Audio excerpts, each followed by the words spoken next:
dalam kesibukan hidup seharian, di bandar yang seolah-olah tak pernah berhenti bergerak, kita sering buat semuanya secara automatik. Kita guna, kita buang dan jarang sekali kita berhenti untuk fikir semula. Tapi setiap perubahan, walau sekecil mana pun, selalunya bermula dengan satu saat untuk berhenti. Bagi Siti, ia cuma sebotol plastik. Ringan, biasa, mudah untuk tak diendahkan. Tapi hari ini, rasanya lain sedikit. Dia memandang botol itu, kemudian melihat sisa buangan di sekelilingnya.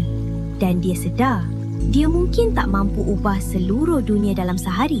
Tapi dia boleh ubah apa yang berlaku di sini, di dapurnya sendiri. Ia bermula dengan langkah kecil. Bilas ringkas, beberapa titis air untuk membersihkan sisa yang tinggal. Perbuatan kecil, hampir tak disedari, tapi penuh makna. Siti kemudian mencapai sebuah kotak lama.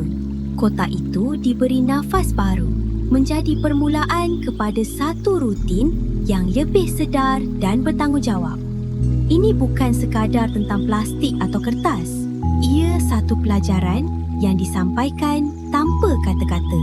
Apabila Adam masuk ke dapur, dia tak melihat satu beban. Dia melihat cara baru untuk menjaga rumahnya. Dia sedar tangan kecilnya juga ada kuasa untuk melindungi dunia yang sedang membesarkannya. Bersama-sama, dapur itu berubah daripada tempat guna dan buang menjadi tempat niat dan kesedaran. Dan apabila mereka melangkah ke arah tongkitar semula komuniti, bandar terasa sedikit lebih cerah. Kita sering fikir perubahan perlukan sesuatu yang luar biasa, sedangkan sebenarnya ia hanya perlukan satu tabiat.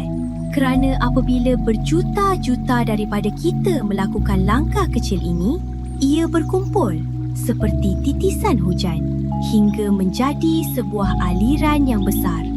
Langkah kecil, pilihan harian untuk rumah kita, untuk masa depan kita dan untuk Malaysia. Perubahan besar bermula dengan anak.